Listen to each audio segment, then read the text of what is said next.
Hello everyone, welcome to our Let's Play series of Dragon Age Origins. This is Colonel RPG as usual, and I'm very happy that you're supposed to join me today. The moon has cities up there.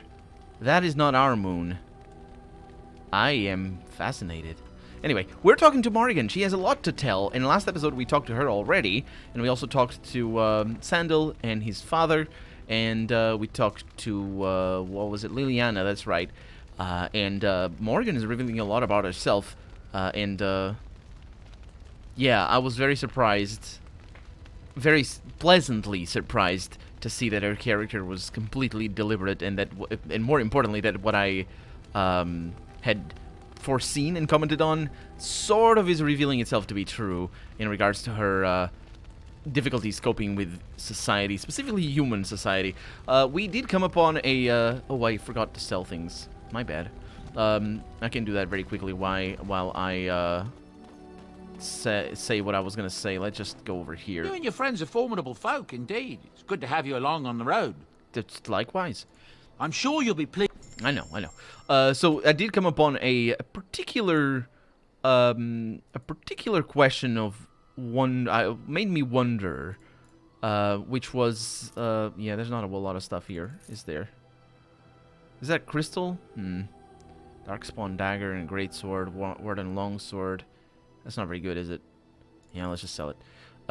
Which is, how exactly does human society work in regards to touching and to compliments, basically? How does that work? Because yeah, Morrigan doesn't like it, and I don't know how that works. So there it is.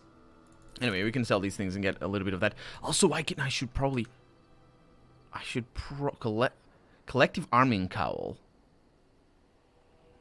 I should probably look for backpacks. Enchanter's arming cap. Sure. So what I want here is probably crafting. Wares. There's a bunch of runes. Okay, that's pretty cool. There's tomes. There's a fat loot. It's a gift. Oh, I know whose it meant to be, I suppose.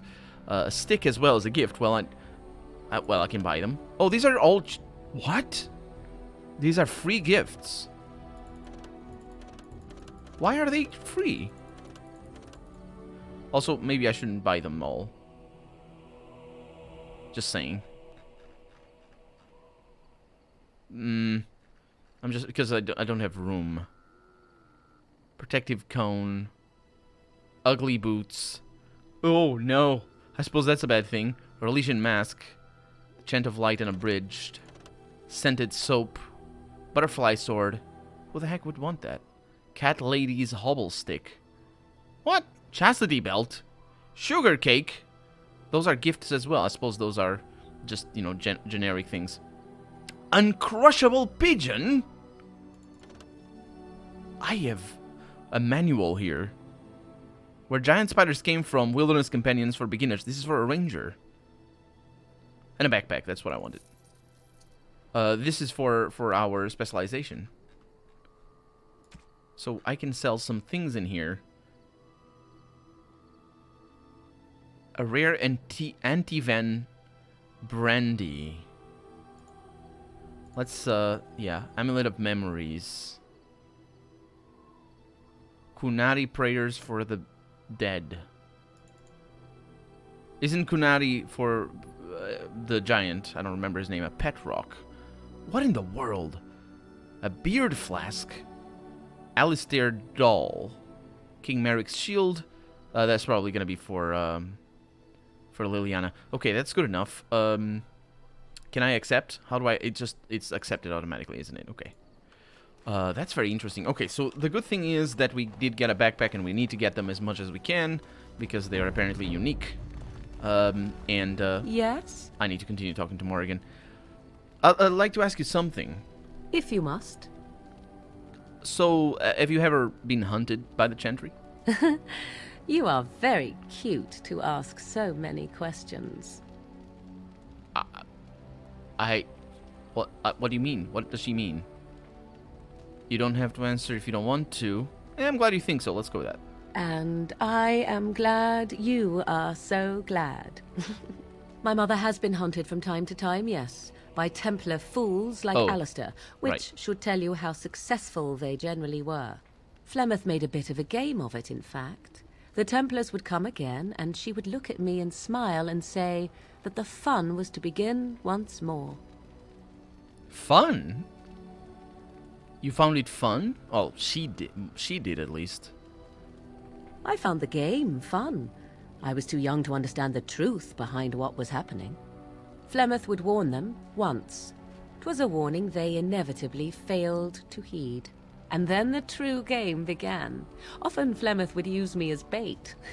A little girl to scream and run and lure the Templars deeper into the wilds and to their doom.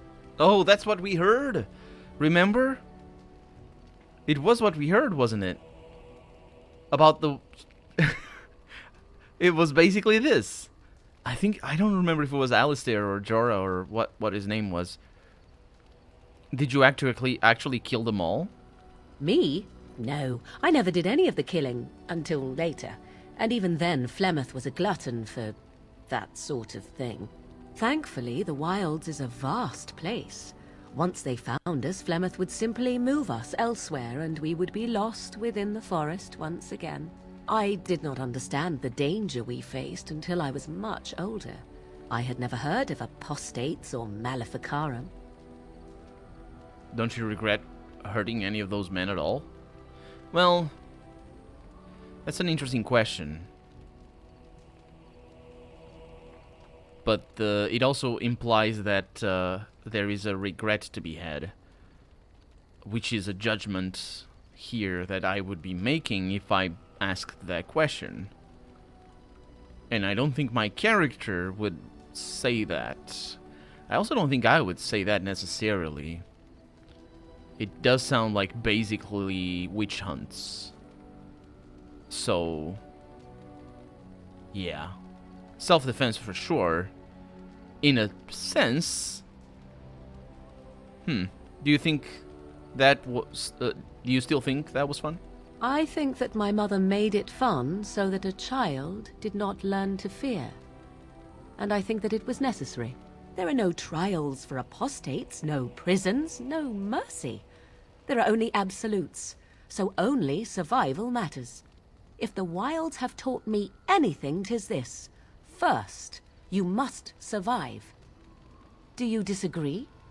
I think that applies to everything, doesn't it? First must come the survival, because after death, there is nothing else. That what she means, though, I think... I don't know, though. Because you can take her lesson as a... as what I just said, as without survival, there's nothing else. Especially for an apostate. But again, I'm taking apostate as to the true meaning, well, the real life meaning of the word, which is, well, not necessarily the real. I'm actually thinking of it as an atheist, but an apostate is not necessarily an atheist. And for the most part, it isn't, historically speaking. They're just, different faiths, and they would be apostates. But, and also, being an atheist doesn't necessarily imply that you don't have faith in a thing, just not in a god. What I mean is, she's putting survival at the forefront of everything. But I think what she's trying to convey here is the amorality of it all.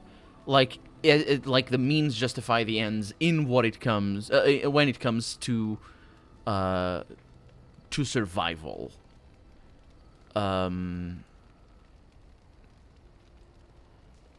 So do you disagree? There are worse things than death.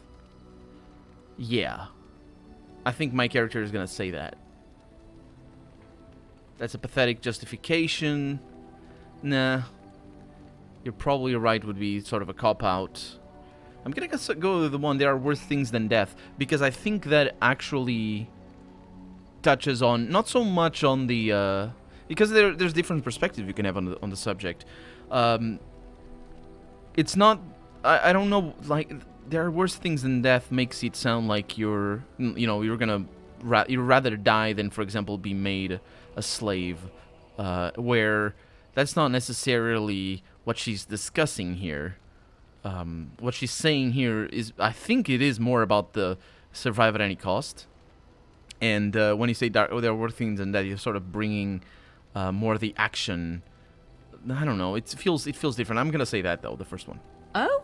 I would ask what exactly, but I'm certain that would be a lengthy conversation, and suddenly I grow very weary. Enough of this talk. Let us return to the task at hand. I can't continue that.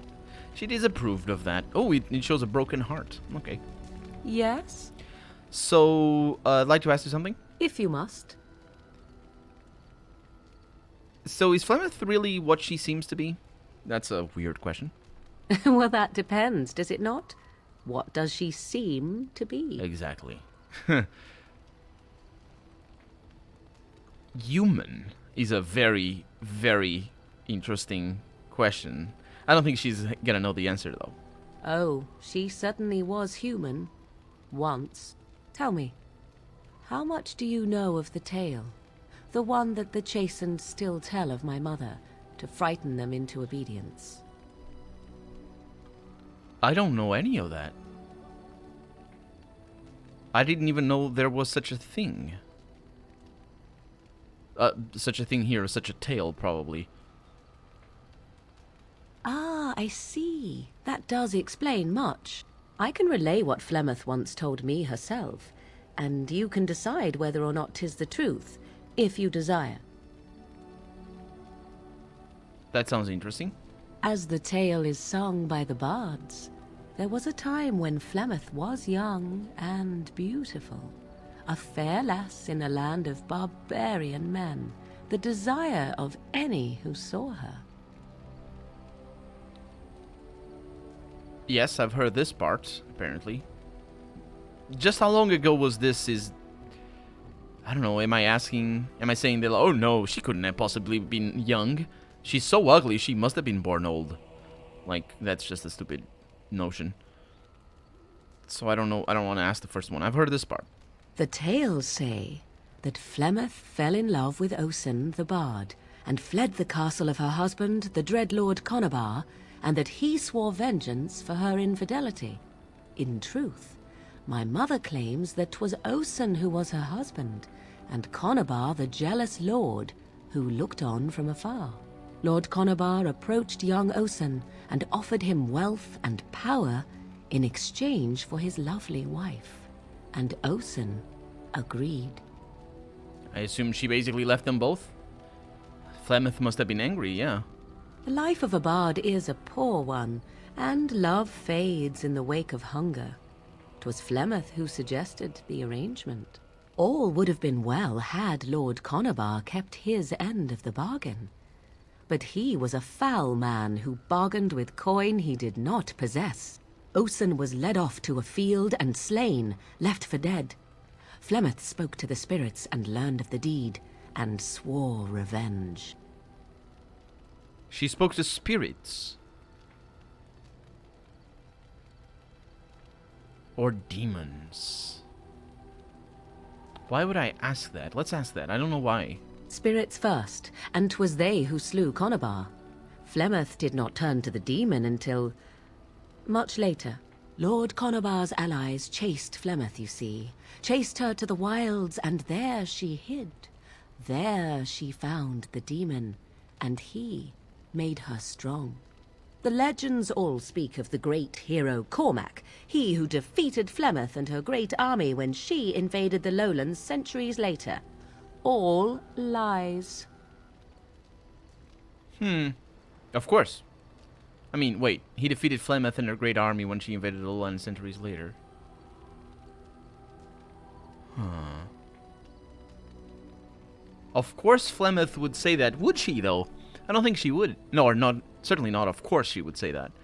I mean, she could say that. She does say that. But more to the point, the demon there, I think her being spellcaster and the spirits there being how she spellcasts, I think. The problem with the apostates, as far as I've been led to believe, is that unsanctioned magic, and even the mage that we found at the beginning of the game, that had been ripped of his soul or emotions or whatever, that was precisely for the same reason that the apostates are supposedly hunted, which is not for a religious reason, as I was sort of led to believe by that other dude that so easily dismissed it. But it's rather for a safety reason, as I thought originally, which is that they can turn into possessed demons or possessed by demons. These mages. We don't know if Flemeth is. I would assume not. But maybe she is. What? Because precisely because of this was centuries ago. So yeah. What Morrigan says about her not being human anymore, not strictly human, is sort of what I'm thinking, that she might be a demon just herself. So, Flemeth, I mean. Let's ask this, which is much more the point. Which? She never invaded, or he never defeated her? The truth of the matter is that there was never an invasion. As Flemeth tells it, the Chastened never raised an army under her banner, and she never fought with any warrior named Cormac. Cormac led a brutal civil war against his own people, and later claimed it was to vanquish evil that had taken root amongst the lords. Thus, he was hailed a hero. Flemeth was only attached to the legend much later. Perhaps 'twas due to the great war with the Chastened that eventually came, but Mother claims not to know how it began. That's very interesting. She certainly wouldn't have a reason to lie. Certainly not to Morrigan, because Morrigan was unless Flemeth had a way to tell the future, or some way to know of prophecies or something. She never really meant, as far as we know, for Morrigan to be a plant, as a sort of a just send her with false information to spread false information. So there's no reason for her to lie to Morrigan in such a blatant way, because these would be lies. Do you believe her version sounds sort of redundant, because if she didn't, why would she not believe her? There's no reason for her to lie. There's no benefit. So I believe her. I believe Flemeth here. Well, of course, Morrigan might be lying, but if she is not, then I believe Flemeth. Do you believe her version, I'm going to ask? I do not believe everything that Flemeth claims.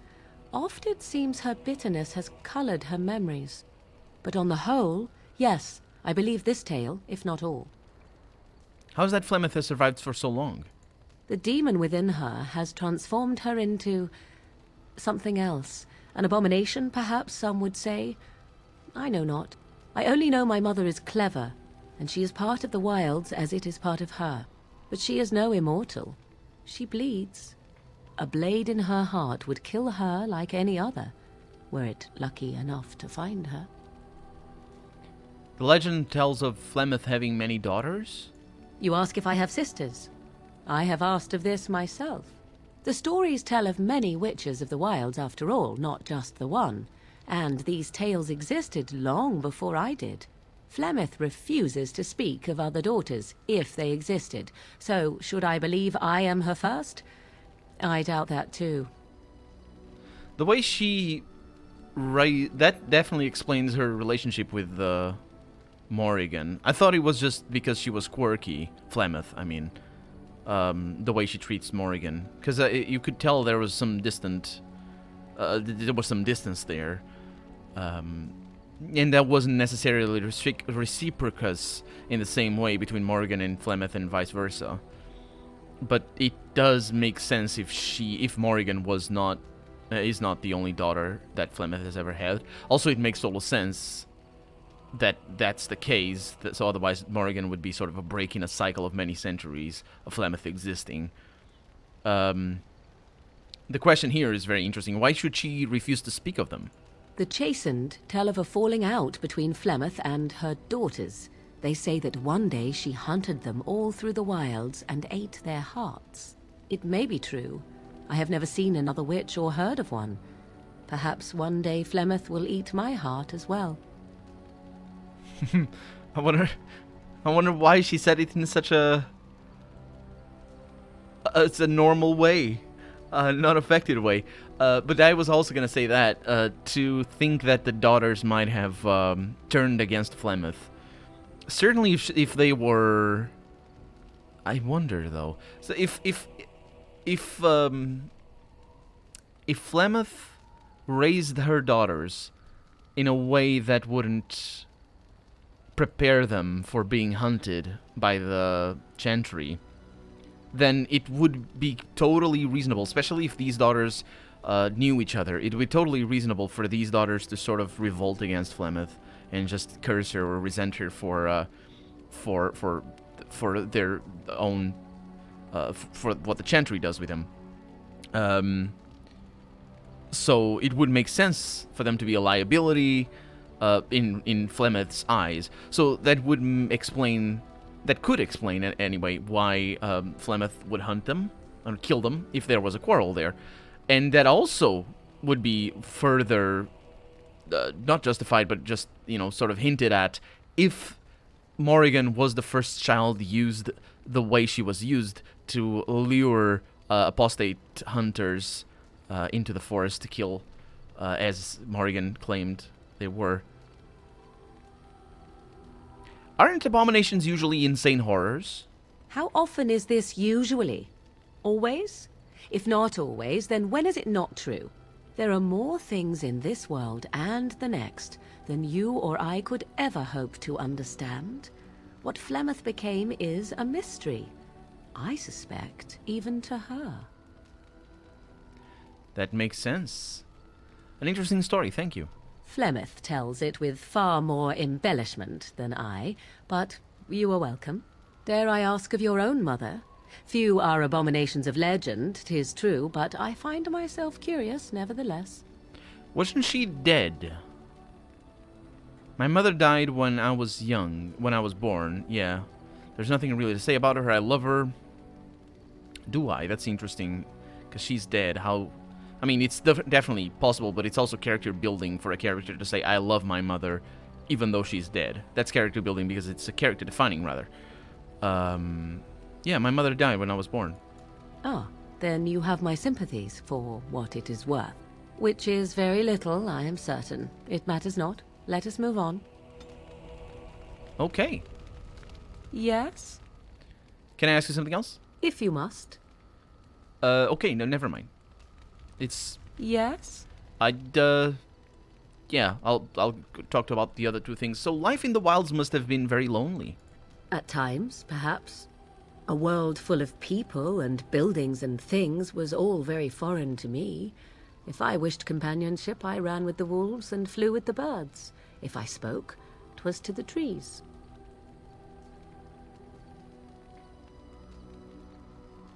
But you eventually left? Such simple pleasures will only enthrall for so long. I recall the first time I crept beyond the edge of the wilds. I did so in animal form, remaining in the shadows and watching these strange townsfolk from afar. I happened upon a noblewoman by her carriage, adorned in sparkling garments the likes of which I had never before seen. I was dazzled. This, to me, seemed what true wealth and beauty must be. I snuck up behind her and stole a hand mirror from the carriage. 'Twas encrusted in gold and crystalline gemstones, and I hugged it to my chest with delight as I sped back to the wilds. Her face, did you see her expression? What happened then? Flemeth was furious with me.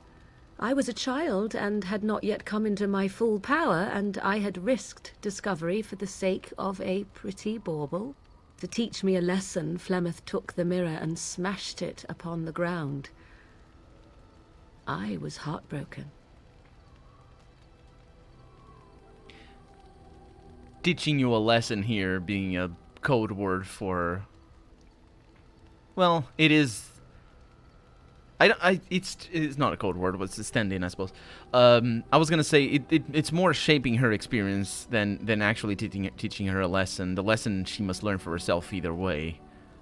And I would say the lesson here would be to disregard material possessions, because that is probably what the only way she would protect herself from what she, as a child, probably would see as an inevitable situation. And even to this day, because Flemeth is so powerful, that it's very obvious that Morrigan looks at her as a child would look at a parent. A small child would look at a parent. But I think the lesson there being the material possessions. I have a hard time picturing your heart broken. But you were just a child. Yeah, my character can't really see into the inside here or anything, so let's just go with this one. And a foolish one. Flemeth was right to break me of my fascination. Beauty and love are fleeting and have no meaning. Survival has meaning. Power has meaning. Without those lessons, I would not be here today, as difficult as they might have been. You wouldn't be who you are today. Which is, it makes sense for her to not be able to see. It's funny. I myself struggled with similar thoughts, I suppose. The trick I find is understanding that the things that apply to yourself don't necessarily apply to all. She's making platitudes out of... I don't know if platitudes is a word. She's making basically grand statements out of her own experience. An experience that she knows or she sees clearly to have been shaped directly by somebody else. Which is not necessary... Which is even more... Like, it's even more... It's even easier for her to realize that her grand statements are maybe an overreach. Survival has meaning for her because of the things that happen to her. That doesn't necessarily apply to all, but she doesn't see that. Which is, I would say, very easy for her not to see that. Especially in what basically is trauma as a kid. Not only the trauma of longing for something that she doesn't have. Well, it's not necessarily trauma, but I guess it definitely shapes a character, and a child more so. But the trauma of then having it broken in front of her eyes, literally broken in front of her eyes. So, yeah. Interesting. They made you stronger, didn't they?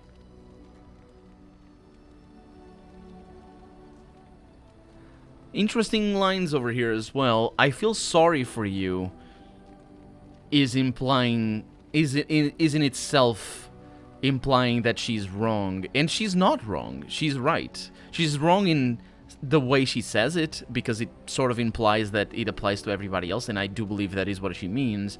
It could mean not that, but I believe that is what she means, that it applies to everybody else, that she has the right of it. Especially because she said she was right. I think she said, I can't see it right now, I can't scroll up, but she said she was right, which means that there's an objective right and wrong, which isn't relative to the person that it is. It's right for her under her circumstances, but it could be also wrong for her if the circumstances were different. So I think this one is the one that I would say.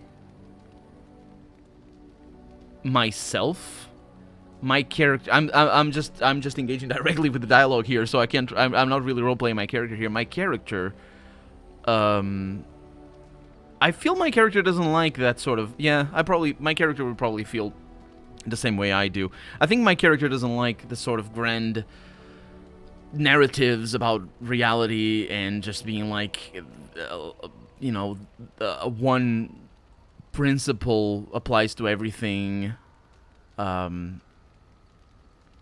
certainly that applies to an amoral character. If I want to build an amoral character, it certainly should apply to her as well, because her own... So I feel there is room for her to grow here as a character if I could somehow steer her in a different direction. Because if she is supposed to be an amoral character, which she kind of comes across as, then her own claims about survival being above everything, that is a moral claim.